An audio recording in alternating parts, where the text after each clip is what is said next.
আল্লাহর নবী বলেন, কোন ব্যক্তি যদি কুল হুয়াল্লাহ সূরা 3 বার পাঠ করে, কবার 3 বার যদি কুল হুয়াল্লাহ সূরা পাঠ করে, ওই ব্যক্তির আমলনামায় 1 খতম কোরআন শরীফ পড়ার সওয়াব আল্লাহ লিখে দেবে। রাতের বেলা বাড়ি যাবেন, বাড়িতে গিয়ে ওযু করে ঘুমানোর আগে 3 বার কুল হুয়াল্লাহ সূরা পড়বেন, 1 বার সূরা ফাতিহা পড়বেন, আর কুল আউযু বিরাব্বিল ফালাক আর নাস পড়বেন। দরুদ শরীফ কয়েকবার পড়ে নিজের গায়ে, স্ত্রীর গায়ে, ছেলে মেয়ের গায়ে, নাতি নাতনির গায়ে ফুঁক দেবেন। জেন ভূত পরি জাদু বান্টনা কিছুই লাগবে না। আপনি তো তা করবেন না,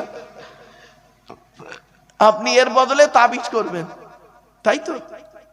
হুজুর আমার ছেলের অবস্থা খারাপ, আপনি তাবিজ করে দেন। হুজুর কি করবেন? এই কটা লিখে মুড়ে দিয়ে দেবেন আপনাকে, আর কিছু দোয়া কালাম পড়ে লিখে দেবেন। কেন আপনি প্র্যাকটিক্যাল করতে পারেন না? আপনার তো নাতি, আমি আব্দুল্লাহিল মারুফ, আমার কাছে আপনার বাচ্চাটাকে নিয়ে আসছেন ফুঁক দিতে। আমার ফুঁকটা বেশি গুরুত্ব না আপনার জন্ম দেওয়া ছেলে, আপনার জন্ম দেওয়া নাতি, ছেলের ছেলে, আপনার ছেলের ঘরের ছেলে, আপনি দাদু, 60 বছর বয়স হয়ে গেল, আপনার ফুঁকটা বেশি গুরুত্ব? বলুন দেখি। তাহলে আপনি কেন করেন না? আমলটা আপনি নিজে করুন। ইসলাম প্র্যাকটিক্যাল করা শেখায়। ছোট্ট একটা উদাহরণ দিচ্ছি, রাগ করবেন না কেউ। রাস্তার ধারে না একটা বিরিয়ানির দোকান আছে, লাল কাপড় জোড়ানো একটা হাঁড়ি বসানো আছে, লেখা আছে হাজি বিরিয়ানি। যখন দোকানের সামনে গেছেন, সুন্দর সেন্ট নাকে আসছে। আচ্ছা, এই সুন্দর সেন্টটা নাকে আসা, এটা বেশি আনন্দ না হোটেলের ভিতরে ঢুকে 1 প্লেট বিরিয়ানি কিনে খাওয়াটা আনন্দ? বলুন। সেন্টটা আনন্দ না?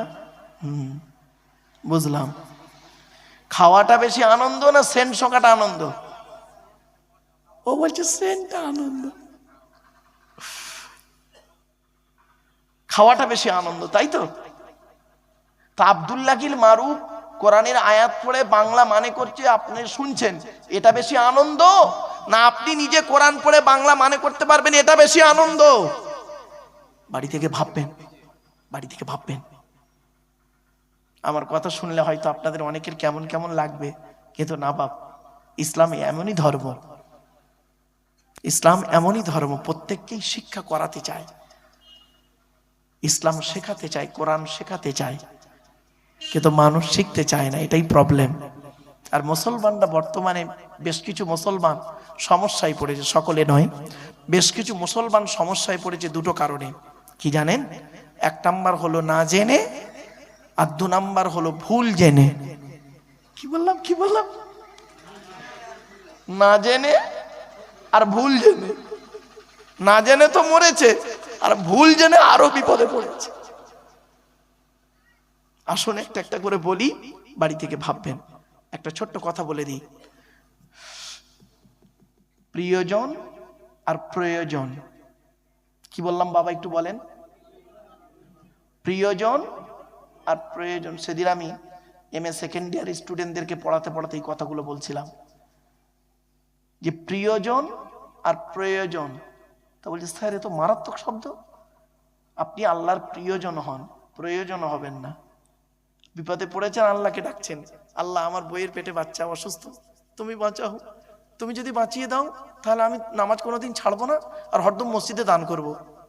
ফেরেশতারা বলছে আল্লাহ আদমের সন্তান এত তাড়াতাড়ি ভালো হয় আমাদের জানা ছিল না। আল্লাহ বলছে চিটিং বাজি রে, দেবে না, কিচ্ছু দেবে না। যেই ভালো করে দেবো ও আমাকে অস্বীকার করবে। ঠিক না বেঠিক? এটা কোরআনের দলিল দেবো কি বলুন না? কোরআন বলছে, আমি বলিনি। ফাইদা রাকিবু ফিল ফুলকি দা'াবুল্লাহ মুখলিসিনা লাহুদ্দিন ফালাম্মা নাজ্জাহুম ইলাল বাররি ইযা হুম ইউশরিকুন। 21 নম্বর পারা 3 নম্বর পৃষ্ঠা 3 নম্বর লাইন, সূরার নাম সূরা আনকাবুতের মধ্যে আল্লাহ পাক বলে দিলেন, এ আদমের সন্তানেরা এমন, এরা যখন নৌকায় করে নদী পার হতে যায়, নদীর মাঝখানে যখন নৌকোটা একবার টলমল করে, ওরা তখন প্রত্যেকেই মরণের ভয়ে আল্লাহ আল্লাহ বলে চিৎকার করে। আল্লাহ বলে আমার নাম রহমান, আমার নাম রহিম। ওদের কান্না সহ্য করতে পারি না। ফেরেশতার মাধ্যমে যখন ফালাম্মা নাজ্জাহুম ইলাল বাররি, ফেরেশতার মাধ্যমে যখন ওদের ডাঙায় তুলে দিই, ওরা এত বড় মুনাফিক বদমাইশ, যেই ডাঙায় উঠে গেল ইজা ঘুমে শুরিকুন, আমার সঙ্গে শিরক করে আর বলে মাঝি ভালো ছিল বলে বেঁচে গেছি, নইলে মরে যেতুন সব। ঠিক না বেটি? এই জন্য আল্লাহর প্রিয়জন হন, প্রয়োজন হবেন না। কিছু বুঝতে পারছেন আমার ওয়াজ? প্রিয়জন আর প্রয়োজন, আল্লাহর যারাই প্রিয়জন হয়েছে তারা আল্লাহর ওলি হয়ে গেছে। জোরে বলুন সুবহানাল্লাহ। আপনিও হন না। আপনার মনে হচ্ছে না আমি দাড়ি চেঁচে ফেলেছি, আমার মাথায় টুপি নেই, প্রিয়জন হব কি করে? না, আপনি ঠিক অন্তরটা ঠিক রাখুন, ডাকার মতো ডাকুন, তিনটে জিনিসকে এক জায়গায় করে ফেলুন, কথা কাজ অন্তর করুন না, দেখবেন পাবেন।